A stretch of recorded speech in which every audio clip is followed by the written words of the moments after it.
What's up, grade 12s? It is your time for life sciences. I am Looney, and with me today is a very strange Aslam. Aslam, how are you? Looney, I'm fine. What's happening, Looney? Talk to me, talk to me. Oh, I'm great, man. So, what's up with the What's up with thermometer in your the mouth? thing in my mouth? Yes. Just give me a reading there, Looney. 36.5. 36,5 degrees Celsius. That's my temperature at this moment. All right. You take it from there. Okay, guys, you saw that little intro there. Aslam was a little hot. 36.5. Is 36.5 normal? Normal. Oh no, he's normal. So he's healthy. He's good. I'm never He's good normal, to but go. that's a different story. So guys, anyway, so we're dealing with temperature and stuff. How do you pronounce that? Regulation. Thermoregulation, yes, guys. So it's all about the heat in your body. Anyways, contact us on Facebook. Our page is facebook.com/learnextra. Our page on Twitter is @learnextra. You guys can download the show notes, the videos, the schedules.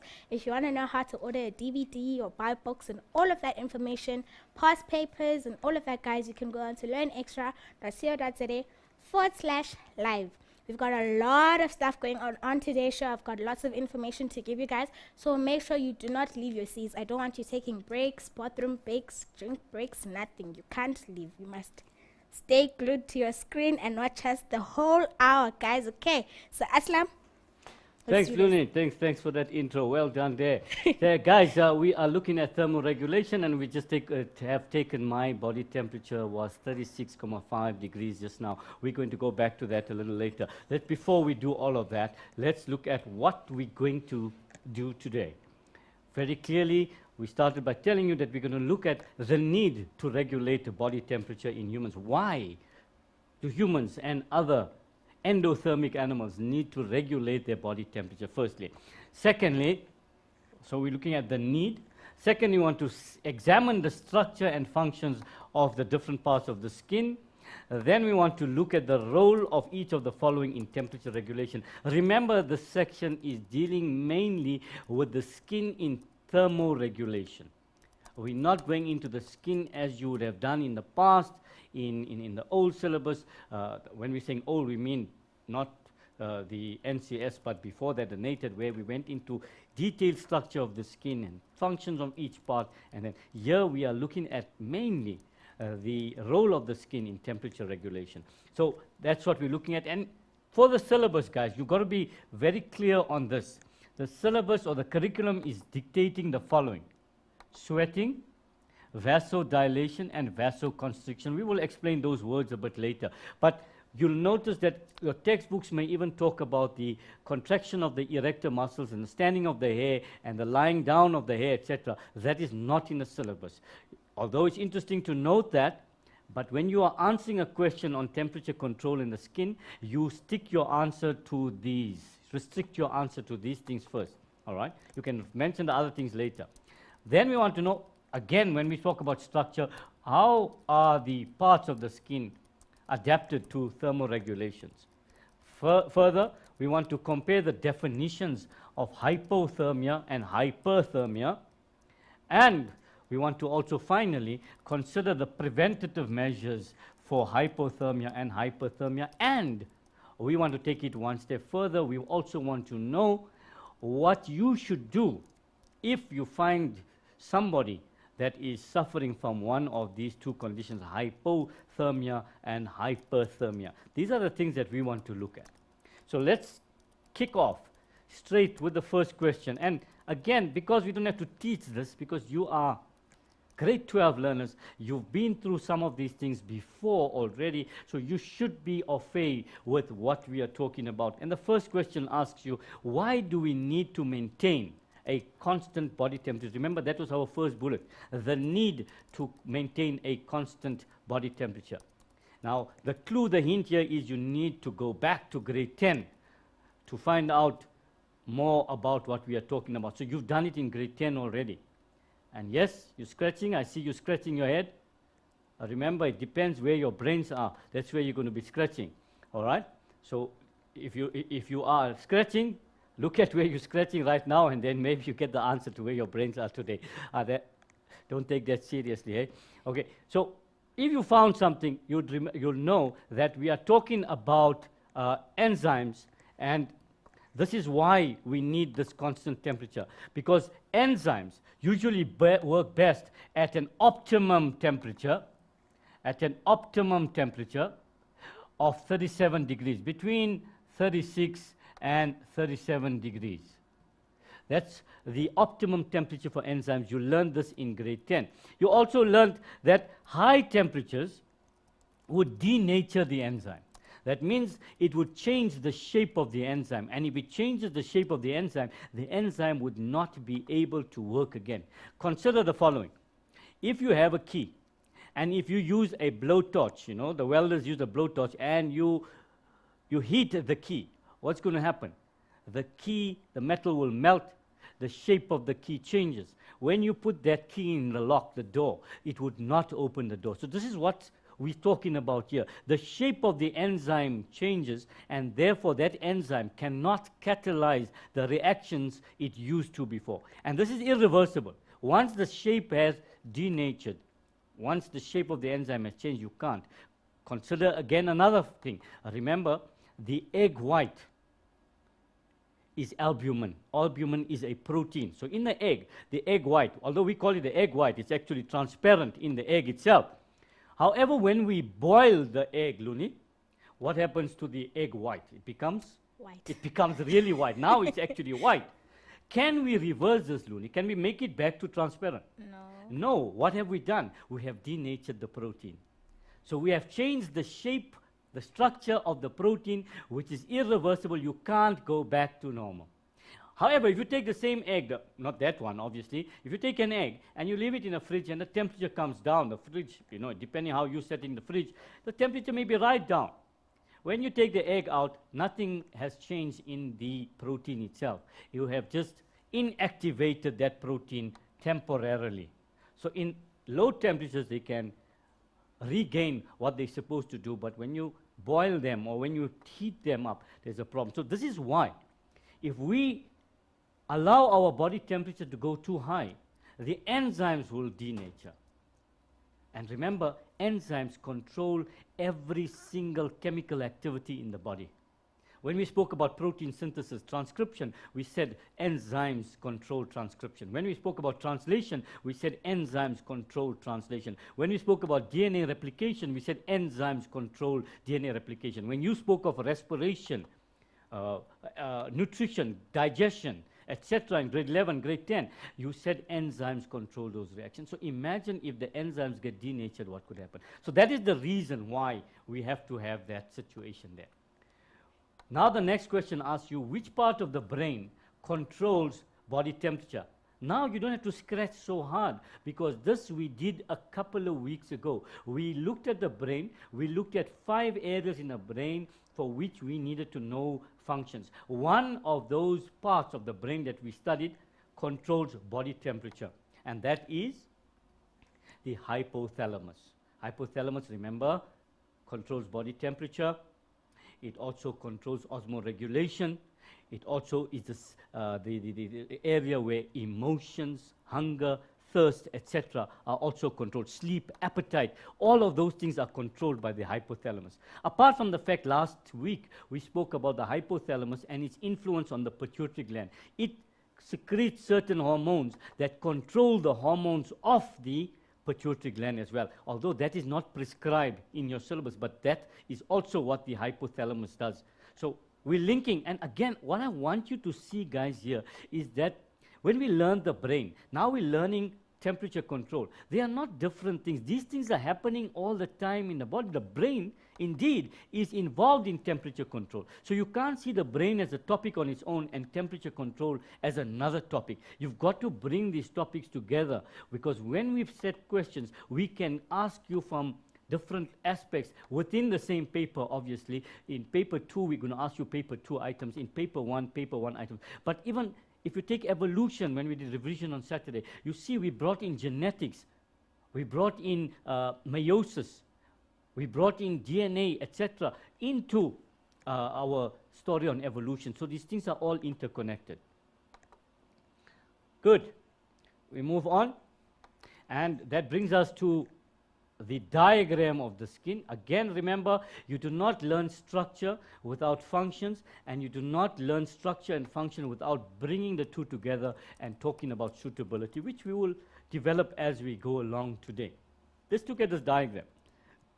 First of all, there are two main layers to the skin, and that is the epidermis and the dermis. The upper layer is called the epidermis, and the epidermis is made up of the conified layer and the malpighian layer. Conified layer, some textbooks may call it the horny layer. All right? This is made up of dead cells that have arisen from the lower layers. These cells are constantly being shed. As we're speaking, skin cells are being lost, and they are being replaced by skin cells from the malpighian layer at the bottom. There is mitosis is taking place, and by mitosis, remember, mitosis, exact duplication. The cells are replicated. Whatever the cells were, they have the same structure and functions, and therefore they can replace the cells all the time. And below that is the dermis. And in the dermis, we find a variety of structures, as you can see there. We have a variety of nerve endings, which will form receptors. For these receptors, by the way, are for heat, cold, pain, pressure, touch. 5 of these different things. Touch, pressure, pain, heat, cold. Different receptors for each of these functions. So we have different nerve endings there. And obviously the skin would be richly supplied with blood capillaries, as you can see there. A lot of capillaries. We also have the hair follicle there coming out. There's the hair. As you can see outside, the hair and the follicle, the hair shaft here. Linked to the hair shaft is the sebaceous gland, which secretes an oily substance which moistens the skin. Okay? If these sebaceous gland areas here, this area gets blocked, there where the hair is coming out. If the area gets blocked, then obviously this oil is not going to ooze out nicely, and this could lead, this is one of the reasons, and please, we're not going to entertain all of your questions on how do we get acne, how do we get pimples, etc. Our topic is thermoregulation. We'll leave that for another day. Okay, so that's one of the reasons you get pimples or acne there, if that gets blocked. So the kind of soap you use, the fact that you must wash your skin regularly, etc., clean it properly all the time, those are the reasons, because if it allows us to block, you can have problems because of that. Okay, with that, we also have the hair erector muscles, which will control the position of the hair. You'll notice sometimes when you're out in the cold, your hair stands, because that erector muscle contracts. And at other times, your hair lies flat because the erector muscle is relaxed at that time. Okay, so the hair follicle. Then we have the sweat glands. And the sweat glands lead to a sweat duct, which opens up onto the skin as a sweat pore. That means the sweat gland secretes sweat. It goes up there and onto the skin. And we're going to be talking about that later, so we won't go into too much detail there. At the bottom, we have lots of adipose tissue. And adipose tissue serves to insulate our body as well. So it is also a form of heat insulation. And the hair can be. But recent studies are saying that the hair in humans does not play such a significant role, because most of us do not have so much hair on our bodies. But in other animals where they have thick fur, etc., then obviously the fur and the hair plays a significant role in temperature control. But more scientists are saying now in our body it's not playing such a significant role. Therefore, it has been downplayed in our curriculum as well. Although it is there, we can talk about it, but remember, for marks, when they talk about hot and cold, you must talk about sweating, you must talk about the sweat glands, you must talk about vasodilation and vasoconstriction. Keep your answer to that, and you can elaborate further on the hair, but the marks are given for those things there. Have I left anything else out? No. These are the more important parts of the skin and their functions. So we need to know this diagram, obviously, to understand what follows hereafter. In other words, if we don't understand the skin and how it's operating, then we would not know or what's going to follow in terms of hot and cold. So we need to keep that in check all the time. Before we move forward, and we've covered quite a bit in this little segment today, before we move forward, let's give them a break, Looney. Okay, cool. Mindsetters, we are going to take a very short break. Don't go anywhere because we've got After Earth stuff coming up. So stay tuned, stay glued to your screens, and we'll see you straight after this.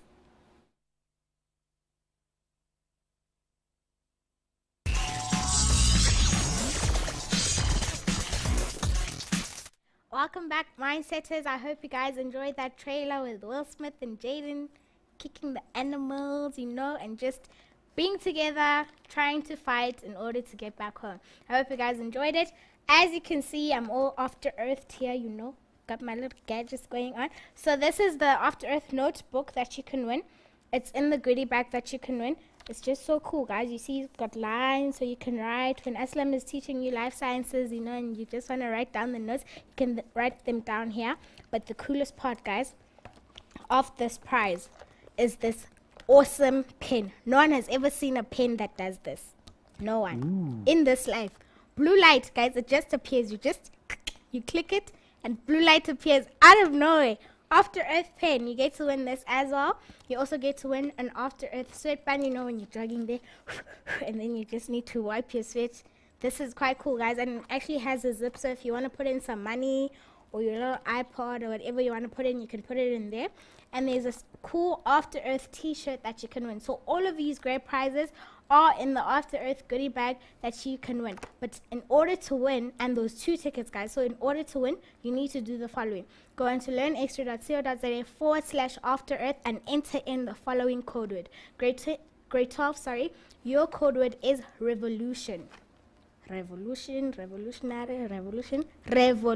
That is your code word to remember to enter on learnextra.co.za/After Earth. Stand a chance to win these awesome prizes in that goodie bag and those 2 tickets. Remember, guys, if you don't have a friend, you need a friend, I can be your +1. There's you, then there's me, +1.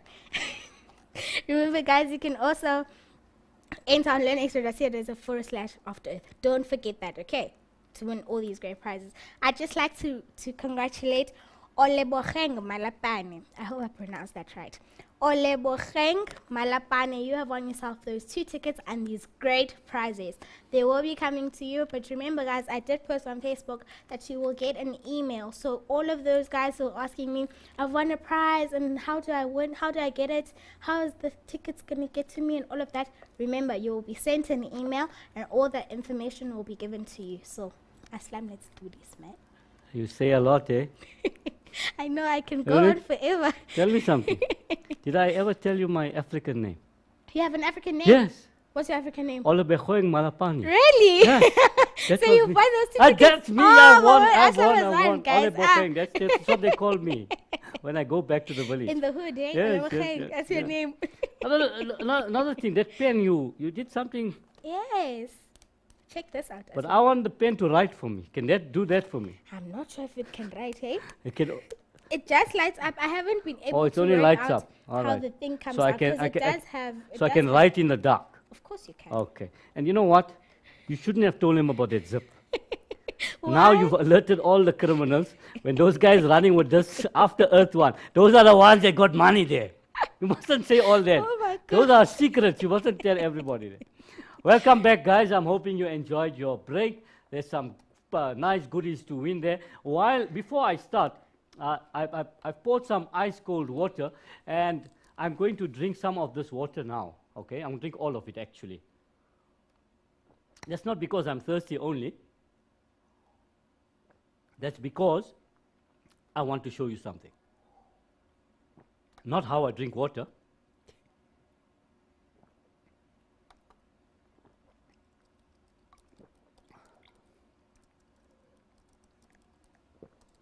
Cool. Now, this is not going to happen instantaneously, but we're going to try something. And I'm going to put this back in my mouth.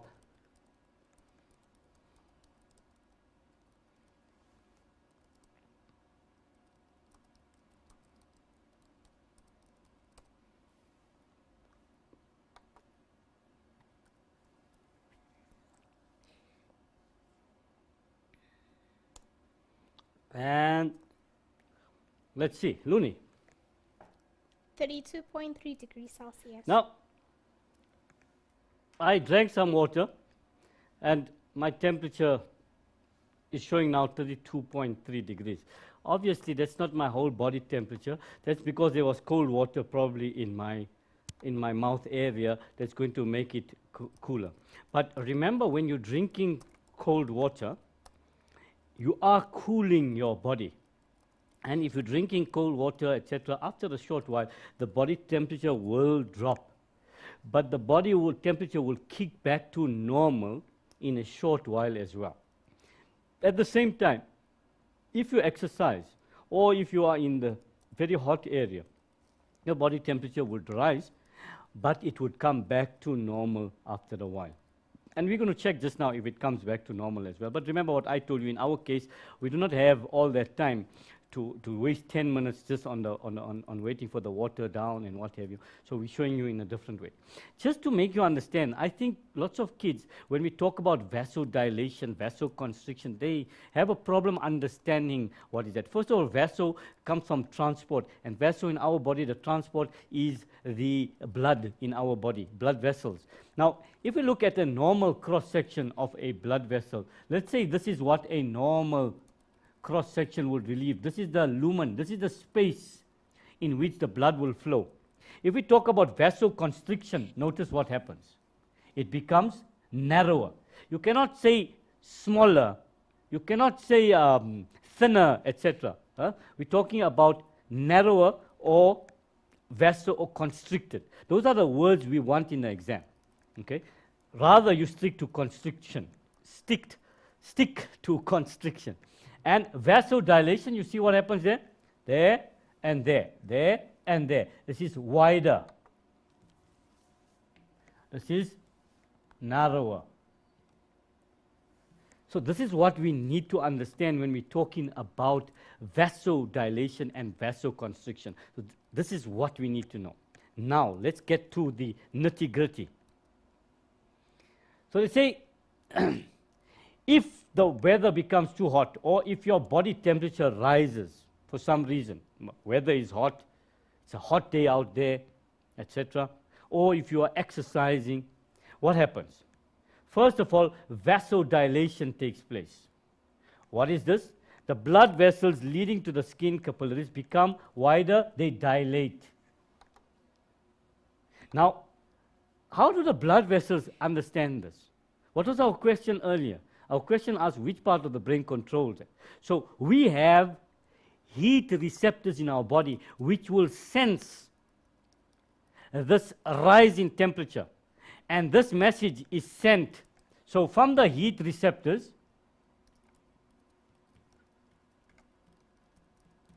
the message, the impulse is sent to from receptor obviously via neurons then.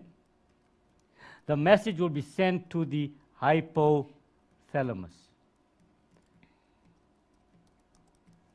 The hypothalamus also has some heat detecting mechanism, and the hypothalamus then will send messages to the blood vessel. So the brain sends messages to the blood vessels, instructing the blood vessels to become wider or dilate. Can you see that's 2 extra marks there for giving that part? Where did it start, this whole situation? So the blood vessels become wider, they dilate. And what happens when they dilate? Obvious, Luni, allowing more blood to flow to the skin. So if they become wider, then more blood flows to the surface of the skin. And if more blood flows to the surface of the skin, this blood will carry with it heat. And when this heat is brought to the surface, more heat will be lost from the surface. So again, when it's too hot, when the temperatures increase, the receptors pick this up, they send it to the hypothalamus. Hypothalamus instructs the blood vessels to which ones? The capillaries, or the skin capillaries, right? That become wider. And when they become wider, more blood will flow there. And if more blood flows there, more heat will flow there. And if more heat flows there, more heat will be lost. By the way, in grade 4 already, you learned how heat is transferred in 3 or 4 main areas. For example, one is through solids. Heat transfers from solid to solid through conduction. I'm going to write that at the bottom here, and we'll come back to these things just now.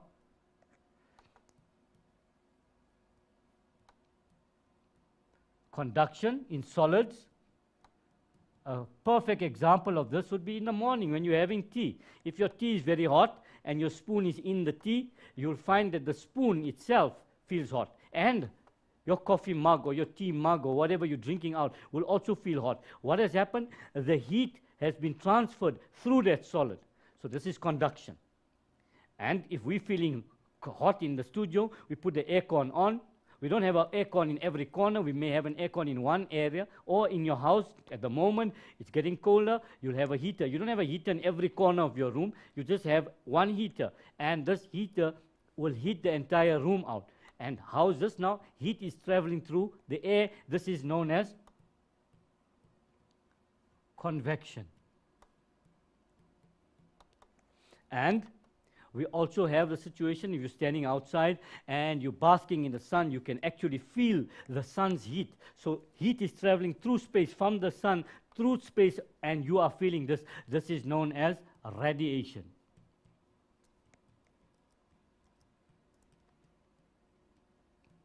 And heat can be lost by evaporation also. This is when a liquid changes to a gas. So these are the ways in which heat can be transferred. So let's go back to what we were talking about. There we go. So when we're saying that more heat comes to the skin surface, then more heat will be lost by conduction, convection, or radiation. All of that, okay? At the same time, because more blood is coming to the skin, the sweat glands are also more stimulated. And when they're stimulated, they release more sweat. Now, it's not the releasing of the sweat that cools your body, but it's when that sweat is on the skin surface and it evaporates. Remember, we said one of the heat loss methods was evaporation. So when the sweat evaporates from your body, this has a cooling effect on the body. So that's what's happening there. So the two most important things are these two things that we are talking about. By the way, you can also bring in your endocrine system here and say that less thyroxine is secreted in this time, so the metabolic rate also decreases, and if the metabolic rate decreases, there's less body heat produced in this time. So that's the third angle of this whole thing. Okay? Now let's look at that diagrammatically. And we need to look at this diagram here. So when it is hot, the blood vessels to the skin, can you see these ones? Narrower, these ones wider, dilate, and they're coming closer to the surface, and in that way, heat can be lost from the surface of the skin. And we said that also, as you can see, the president under heavy grilling maybe, is getting heavy questions, and it's very hot, and you can see the sweat trickling all over his face there, and in that time you know you don't have to look at the president, or the ex-president of America or wherever else, but you look at yourself when it's hot, what happens to you, okay? Good? Let's move on. Obviously, guys, if we go to the other end, when it's cold, what happens? It's the opposite. So first of all, vasoconstriction takes place. And what is that? The blood vessels to the skin capillaries become narrow. Again, obviously, the message is going to come from the hypothalamus to the blood vessels to instruct them to become narrower, to constrict. And when that happens, less blood flows to the skin and less heat will be lost. So conserving heat. So less heat loss. Obviously, in that time, there's less blood going to the skin, so there'll be less sweating because the sweat glands are less stimulated, less sweating, and therefore, there will be no cooling there. In addition to that, this may also happen. The muscles may contract rapidly, and we start shivering. Oh, it's cold, it's cold. Huh? These contractions need energy from respiration, and therefore, the metabolic rate will go up, and this produces body heat. In addition to this, there can also be more thyroxine released. And this may also increase the metabolic rate.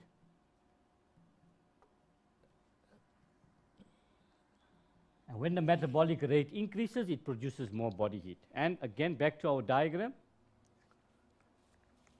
Vasoconstriction, the blood vessels become narrower, and therefore less blood goes to the skin and less heat is lost by the skin. Luni. All right. Mindset is we're going to take a short break, but after that, I'm going to tell you about winter school and Saturday school. Remember those two things, so we'll see you straight after this break.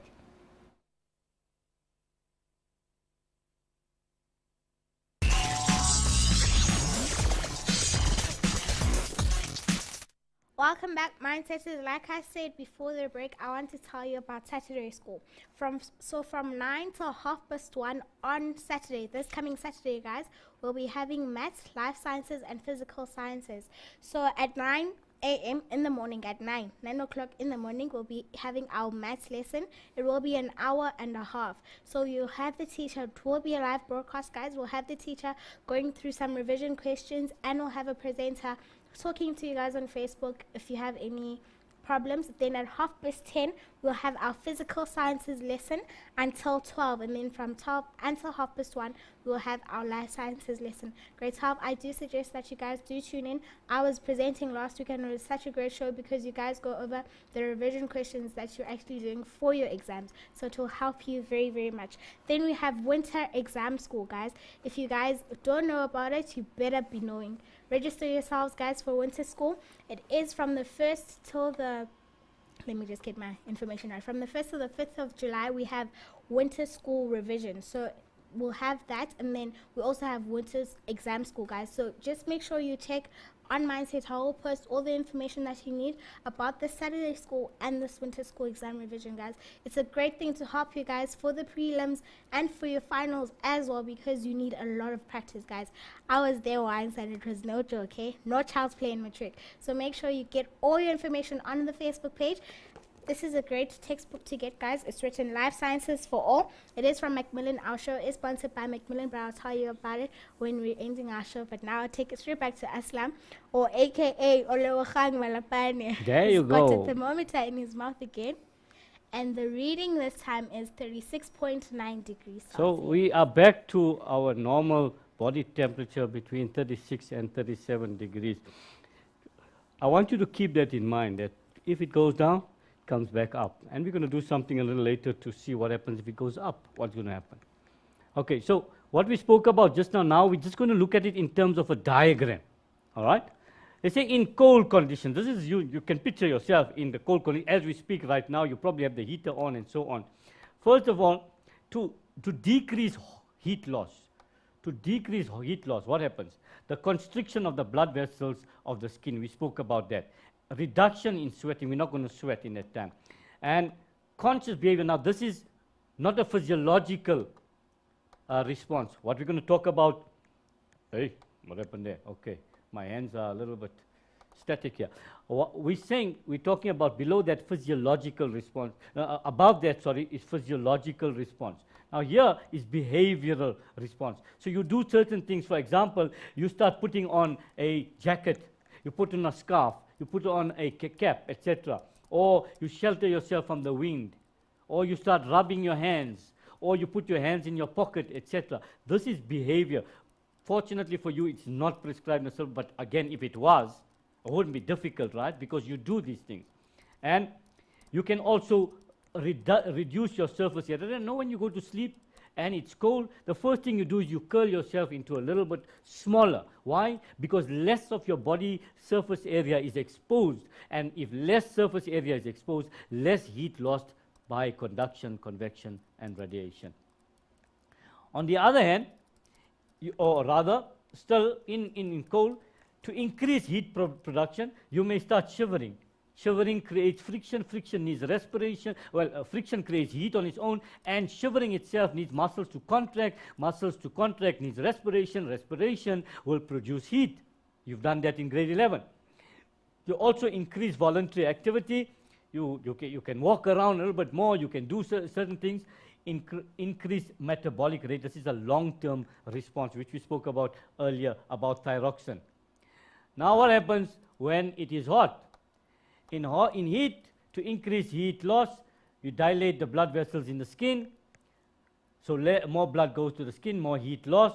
You're going to secrete more sweat. And then you may start taking some of your clothing off, etc. I mean, not all, but you will take some of your clothing off. You're not going to wear so much clothing. You can even put on a fan, etc. Those are behavioral. And also, you spread your body more wide out because it's larger surface area. And in that way, you can let more heat off by conduction, convection, and radiation. And at the same time, you decrease your voluntary activity. You become a bit slower and lethargic because it is hot now, I can't work, and so on. So your activity becomes decreased, so less metabolism, you're going to produce less heat. And long term, again, your metabolic rate will decrease to a very low level. Good? This one here is just showing you now the same thing, but in a flow diagram here. If there's an increase in body temperature, the thermostat that's found in the hypothalamus activates cooling mechanisms. What are those? Sweat glands secrete more sweat, and the blood vessels in the skin dilate. More heat can be lost by conduction, convection, radiation. Net body temperature decreases back to normal, which is between 36 and 37 degrees Celsius. And if for some reason the body temperature decreases for some reason, same, the thermostat is still in the hypothalamus, and what it does it do now? Causes the blood vessels to constrict, reducing heat loss, and there's less sweating at and also more skeletal muscle contraction, shivering generates heat, and this will increase the body temperature back to normal. Notice the cycle. I want you to think about that because we're going to ask you a question a little bit later about that as well. Good. Let's move on. Now we are at my favorite part, and my favorite part is always questions, questions, questions. Luni, have we got any questions on that side that are related to what we are talking about? Let me check. You tell me if they are, right? Okay. Okay, let me carry on with my questions then. Remember, guys, your questions are valuable to us because it's something that you're not understanding, we need to highlight again. I have some of those questions that will take you through testing what we've learned. Can we understand it now, or rather relate to it now? First one is the correct word. Last week we used a little bit of multiple choice and we used a little bit of matching, etc. Now we are looking at one-word answers. And guys, this is where you need to know your terminology. When you get a word, write it at the back of your book, explain it in your own words. Also in your textbooks, every single textbook that has been approved that you are using, most of those textbooks, I would say all, not most, all of them have a glossary. So whichever word you're not familiar with, you go to the back to the glossary to see if it is. But then translate it into your own words without losing the essence. Remember, you cannot use slang and common terms where terms are used. You need to use the correct terms. And build that vocabulary all the time. So the first one says maintenance of a constant internal environment. And that would be what we are studying, and that is homeostasis. Homeostasis, homeo, the same stasis, the same state. And in our case, it means maintaining a constant internal environment. And in our bodies, the constant environment is the blood and the tissue fluid. More importantly, the tissue fluid, because the cells are found in the tissue fluid. The cells are not found in the blood. The cells are found in the tissue fluid. Tissue fluid surrounds the cell. So the house, the home of the cell is the tissue fluid. That must be kept constant. Not only in temperature, but also in amount of oxygen, also in amount of carbon dioxide, which you've learned in gaseous exchange last year, also in the form of urea and uric acid and glucose and salts, which you learned in excretion last year in grade 11. So these are the things that must be kept constant all the time, not only temperature. The maintenance of a constant body temperature would obviously be the word we started off, thermoregulation. A type of an animal that I made a mistake there, that controls the body temperature from within, from inside the body. That would be an endothermic organism. It uses energy to maintain its body temperature throughout. Like we were talking about us, the need, we have a need to maintain a constant body temperature. Like us, all other mammals will have the same mechanism, and birds have the same mechanism to keep the body temperature constant throughout. So they use a lot of energy. So endothermic energy, endothermic organisms are very energy consuming organisms. They need to use a lot of energy to maintain that body temperature. Then the next question says the widening of the blood capillaries in the skin. That would be vasodilation. And if we change that to the narrowing of the blood vessels to the skin, that would be vasoconstriction. Method by which most heat is lost through solids, conduction. And if we change that to gases, that would be convection. Condition that occurs when the body becomes overheated. We haven't discussed that yet, but there's a question, and you should know this. If the body becomes overheated, that means above a normal increase in body temperature, if it goes higher than that, that is called hyperthermia. Remember, even when we spoke about endocrine system last week, when we spoke about hyperthyroidism, that would be when the thyroid secretes too much of thyroxine.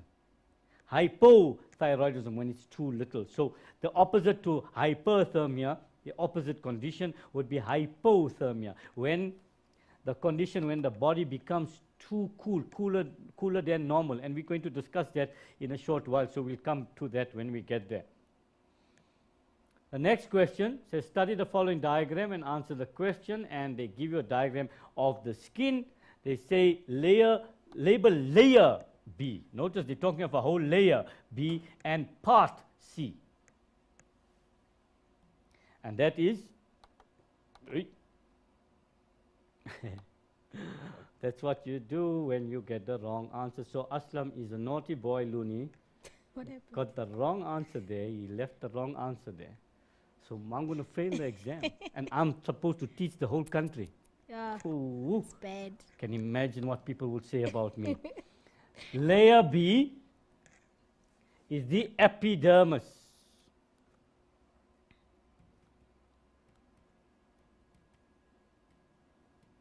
And part C, the muscle that controls the hair, that is the erector muscle. I'll put it here, erector muscle.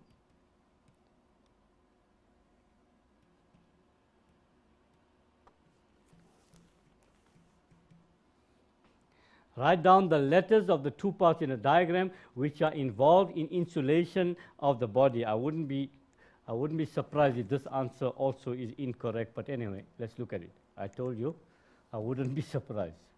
All right, sorry about that, but nonetheless, they want to know which are involved in insulation.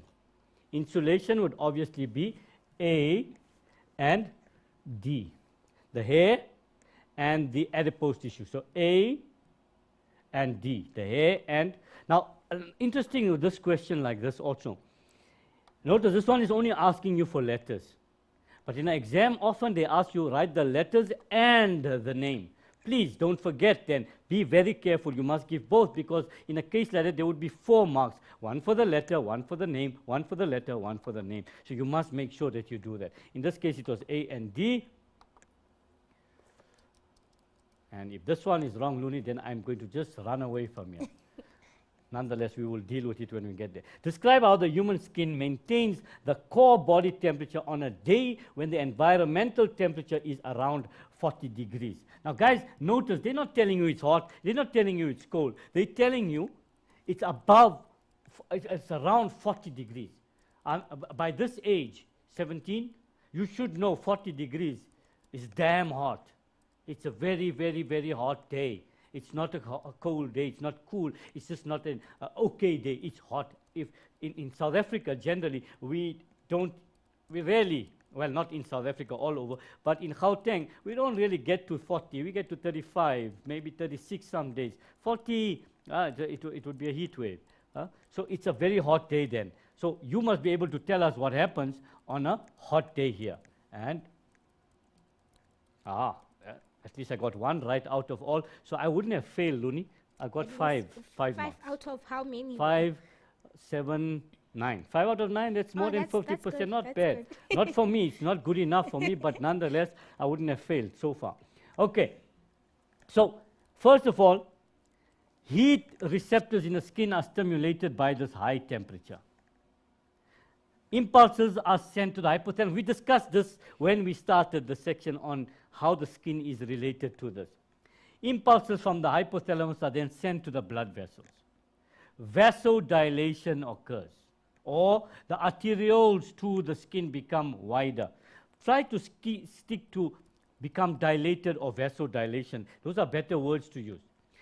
If that happens, then more. You mustn't just say blood flows. Blood flows all the time to the capillaries. But in this case, it's more blood flows to the capillaries, and therefore more heat. Heat always reaches the skin surface, but more heat reaches the skin surface now, and more heat is lost to the surroundings. Can you see the repeat of the word more there?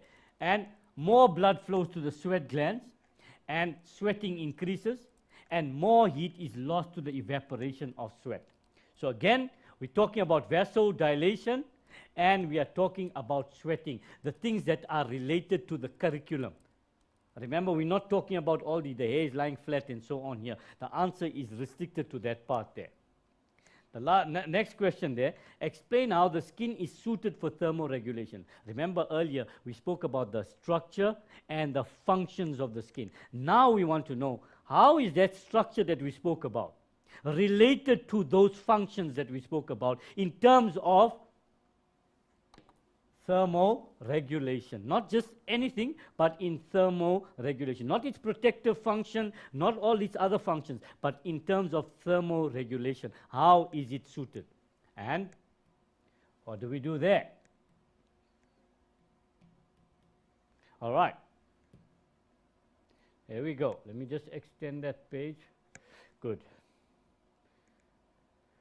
So first of all, I said earlier, remember we said in the diagram they have different nerve endings, different receptors. So in that, we're giving the first one there, the skin has receptors. Remember when you're talking about structural suitability, what does it have? It has receptors. For what does it have it? To detect temperature changes. So structure, function. We are marrying the structure to the function. It has the receptors. Why? So that it can detect any temperature changes that happen. Further, it has what? It has sweat glands. Why? Because they secrete sweat. Why? The evaporation of sweat causes cooling on a hot day. Again, structure, function. Marry the two together, you get suitability. Skin has a layer of adipose tissue which acts as an insulator. And skin has hair which traps air and can act as an insulator. So these are the structural suitabilities of the skin in terms of thermoregulation. Anything on our side, Luni? Yes, we have a question from Henny Mulaudzi Jr. the second. This question comes just from the royal family. Apparently, yeah. This question just Henry, came. Yeah? Aslam, please. This question just came to my mind now. I'm curious about how thick is the skin from the level of the adipose tissue to the horny layer. Oh. And then he continues, because I commented, and then he continues to saying he was curious to know what would happen if you cut yourself accidentally, like how much would it measure? If you cut yourself? Yes. Okay. If you cut yourself, remember there are blood capillaries on the surface of the skin. So already it's dangerous. You shouldn't be cutting yourself. That's the first thing. Oh, by the way, you know when we did the headstand long time, Luna, you were here when I did was here, yes. I forgot to tell you, and I'm going to tell you this to protect myself and mindset.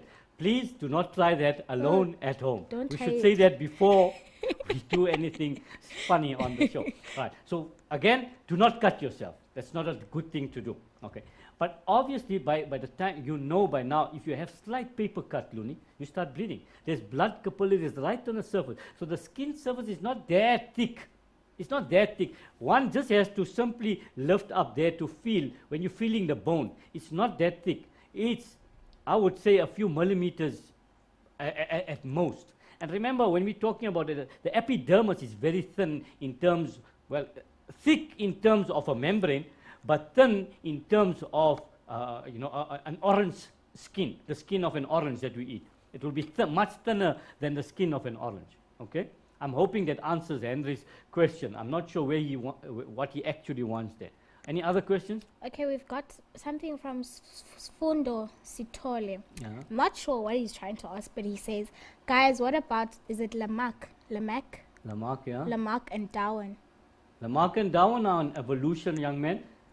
We're not discussing that now. That will take us the rest of the show, and we cannot go there now. Okay. If you want to, go to our previous show. I mean, we looked at that on Saturday as well. So go to Saturday, click on the video, and watch that. It does Lamarck and Darwin in the questions and previous shows as well. Good. Let's move on then to our questions, or rather our comments first.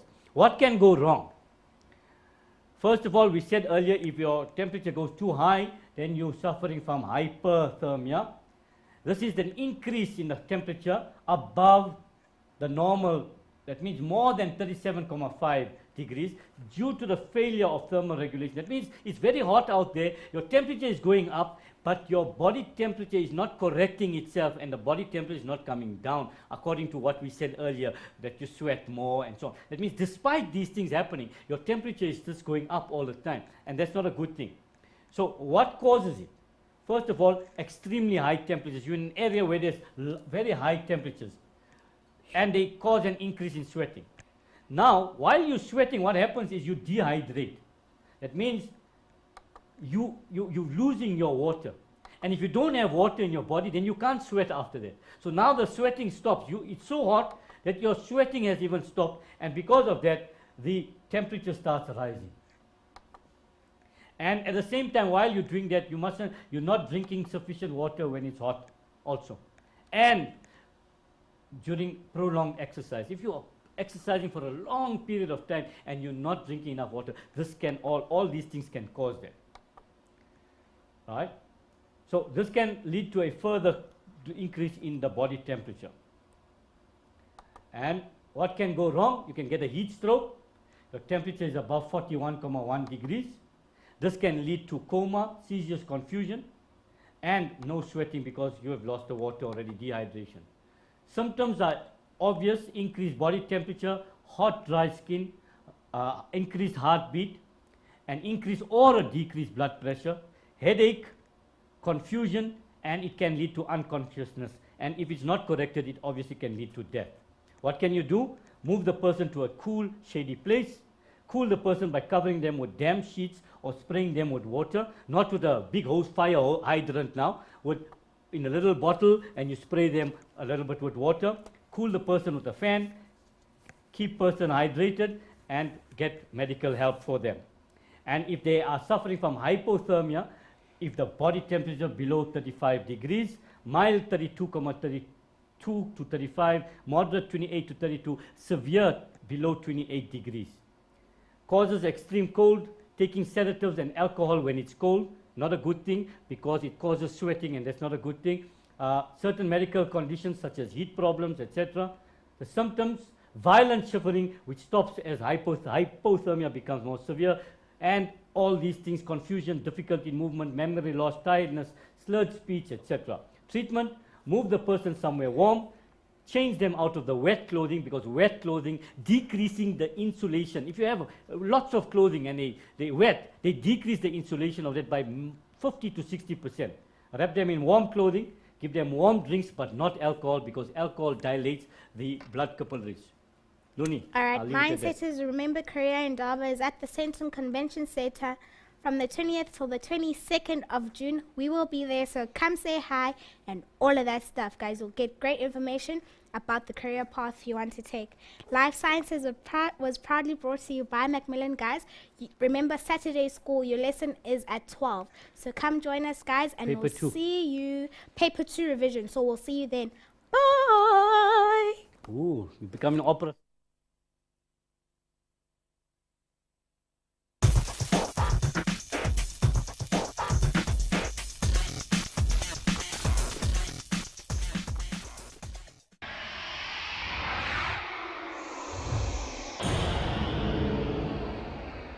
We need this constant temperature because enzymes usually work best at an optimum temperature. At an optimum temperature, of 37 degrees, between 36 and 37 degrees. That's the optimum temperature for enzymes. You learned this in grade 10. You also learned that high temperatures would denature the enzyme. That means it would change the shape of the enzyme. And if it changes the shape of the enzyme would not be able to work again. Consider the following. If you have a key, and if you use a blowtorch, you know, the welders use a blowtorch, and you heat the key, what's going to happen? The key, the metal will melt, the shape of the key changes. When you put that key in the lock, the door, it would not open the door. So this is what we're talking about here. The shape of the enzyme changes, and therefore that enzyme cannot catalyze the reactions it used to before. And this is irreversible. Once the shape has denatured, once the shape of the enzyme has changed, you can't.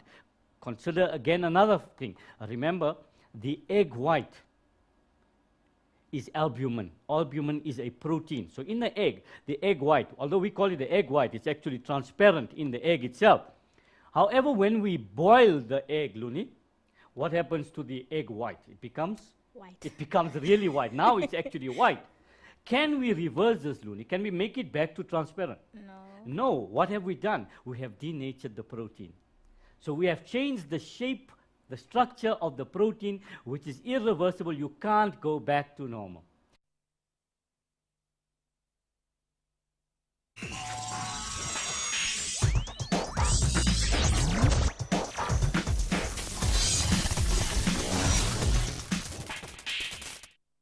What's up, grade 12s? It is your time for life sciences.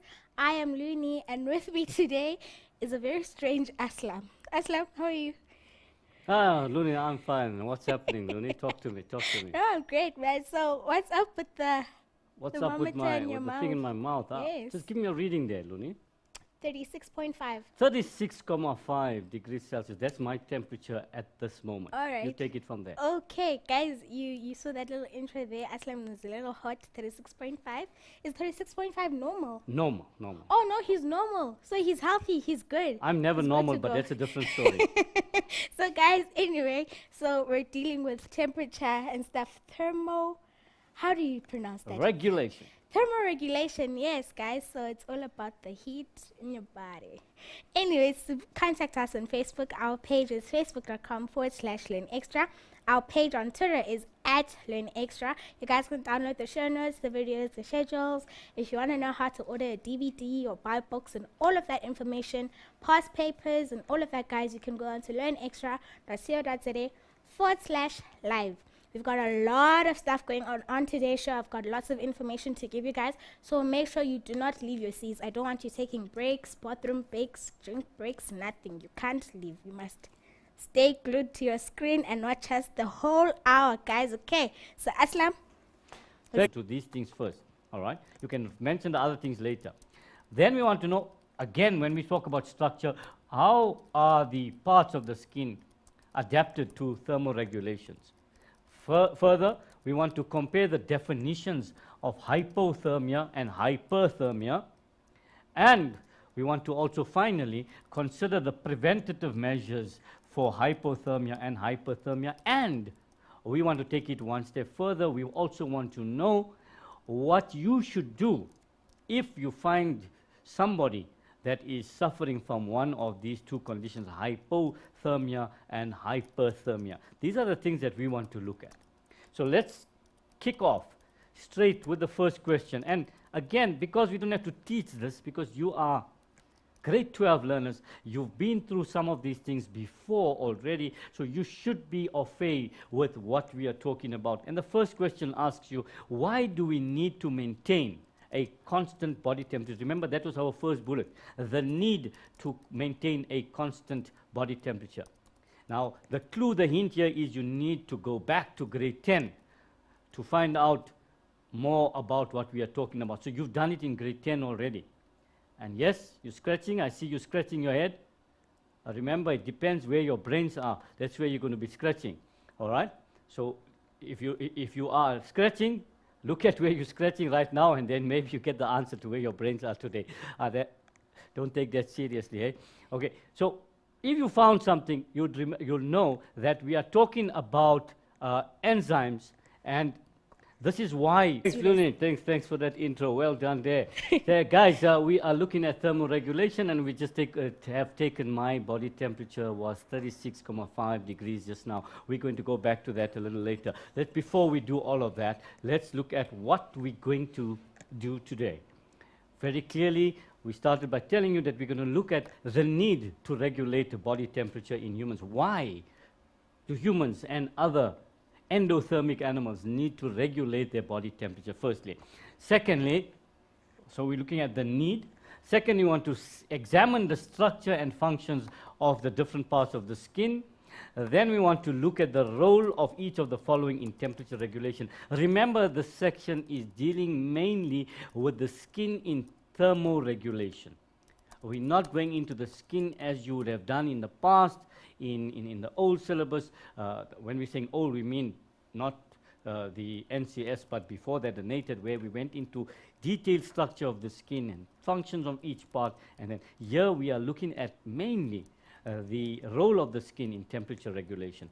So that's what we're looking at. And for the syllabus, guys, you've got to be very clear on this.